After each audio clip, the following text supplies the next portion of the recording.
Well, I am today headed up a lovely little hill called Ledi, which is just north of Callander, which is just north of Stirling. It's right on the edge, just southern edge of what is geographically the Highlands, I suppose, and as such it gives you it's like having your foot in the door and being able to open the door to the Highlands and see everything that's beyond. So I love it for that reason, but it's also one I've come up quite a lot because it was one that was always within easy reach of Edinburgh. When I stayed in Edinburgh, it was always sort of the closest big sizable hill. It's not Munro, one of those things, but it's still big, and it stands fairly isolated, so it gives you a nice big view of everything that's around.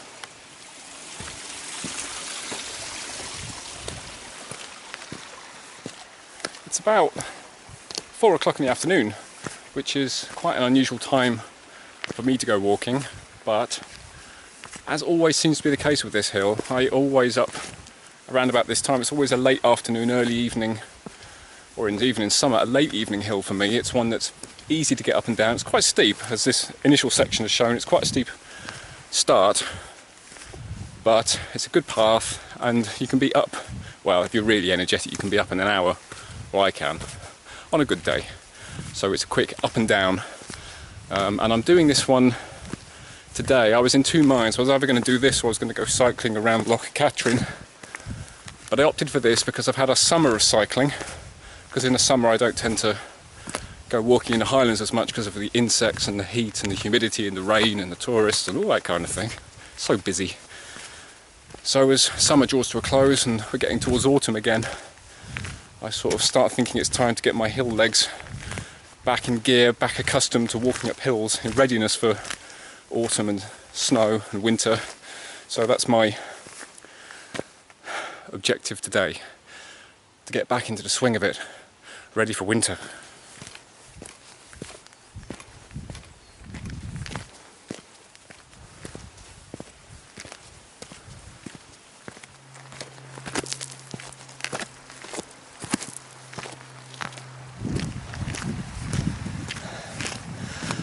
Well, as you can tell from the panting and the sweating, I do like to push myself up Ledi because it's not huge, and because it is this kind of kick up the arse in readiness for the impending winter. It's good to blow off the cobwebs by romping up. Not sure whether it's getting more difficult as I get older or not. Anyway, I do have closer hills, big hills, to where I stay in Fife. The hills at Smar Glen, the hills in upland Perthshire, Ben Honzy around Loch Torret, all those hills. They're just as big as this. But I like Ledi because it's sort of craggy and pointy, and you feel like you're actually amongst other pointy peaks, which you don't necessarily get in Perthshire, where everything's a bit more undulating and tends to look out into the southern Cairngorms a bit more. So it's nice after a summer of not really being out in the hills. I haven't stood on top of a hill for months now, not a big hill anyway. I've been cycling down glens. So it's nice to actually get back and sit at the top of something pointy and look at other pointy things. And remind myself why I do this, to kickstart that enthusiasm again after a lethargic summer, and then enjoy the winter. Just see the path snaking up here, and it goes all the way up there.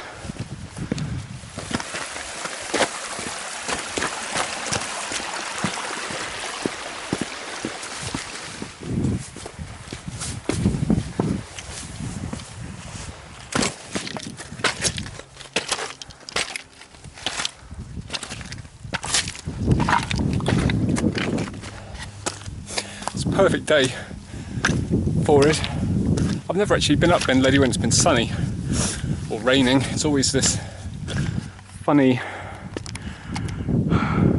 silvery grey sky, quite heavy, only just skimming off the summit, and it just makes for a very moody view westwards when you look out towards Loch Lomond.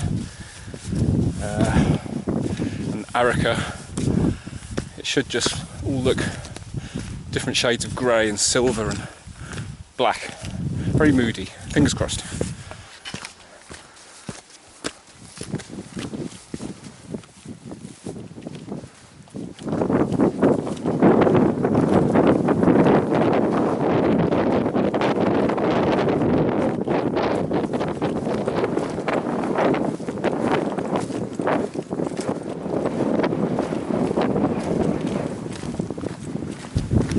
Final climb, final bit.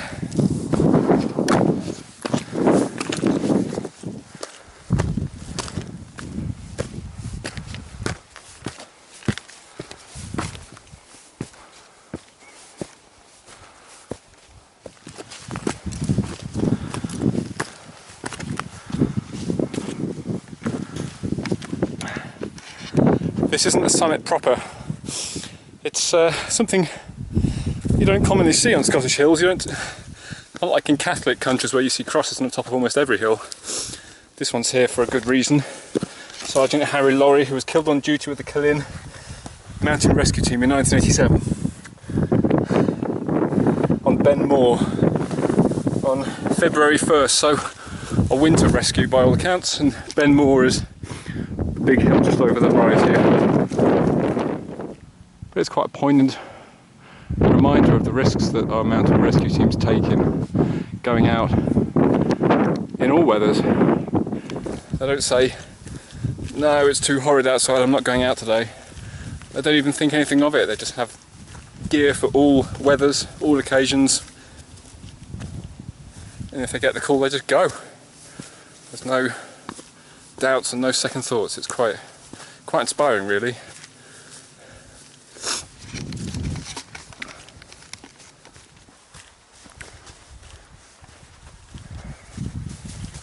And there we go, at the summit, which weirdly is nowhere near as windy as it was just a little way down there. Anyway, oh, it's a raven. Always up here.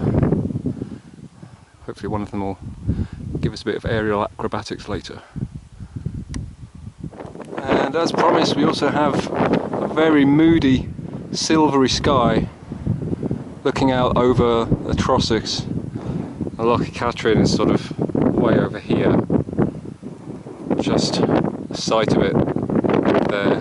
Beyond that is Loch Lomond, the north shore, the north side of that, and that goes over to the Arica Alps. For the way down, I'm not going to go back the same way I came. I'm going to head down this ridge here. You can follow the ridge all the way along and go to Benvironment, which is this little lump over here. It's a nice lofty walk, and it takes you down into this glen here, which is wonderfully called Stank Glen. Oh god, look. Oh, you can't climb a hill these days in summer without seeing this filth left here, which doesn't rot at this altitude. Just sits there and people wedge it into cairns and it stinks to high heaven. Please carry them out with you if you take them up a hill. You can see the path all the way down here. There.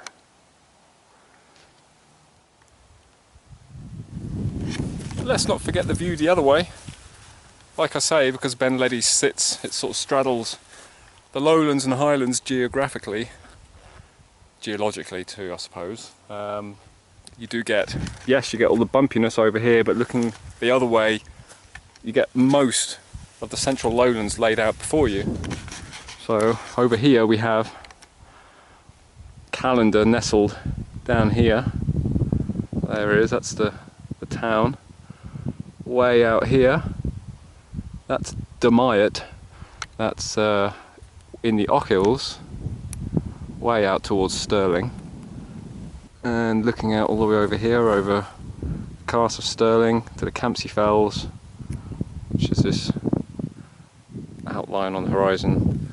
And if you looked all the way over that way, you're looking towards Glasgow that way. And on very clear days you can see, I can just see it, but the camera won't make it out, but I can see all the way over across the Forth, across Grangemouth to Edinburgh. I can see the Pentlands over there too. On some stunningly clear days, sometimes you can see the Forth bridges all the way out that way, which must be about, I don't know, is it 30-40 miles? And then you look out sort of eastwards, northeastwards to Ben Lawes over here into Perthshire. Wow, very, very oppressive, dark, heavy sky over there. Looks amazing.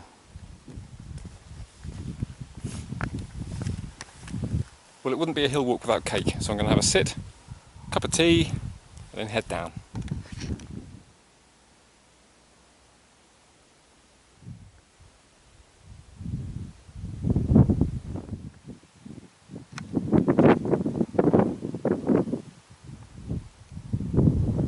Oh, come on, Raven right here. What a treat. They've had a hard time over the centuries. People seeing them as harbingers of doom and destruction and that kind of thing. But what do we know? We're always wrong. They're amazing birds.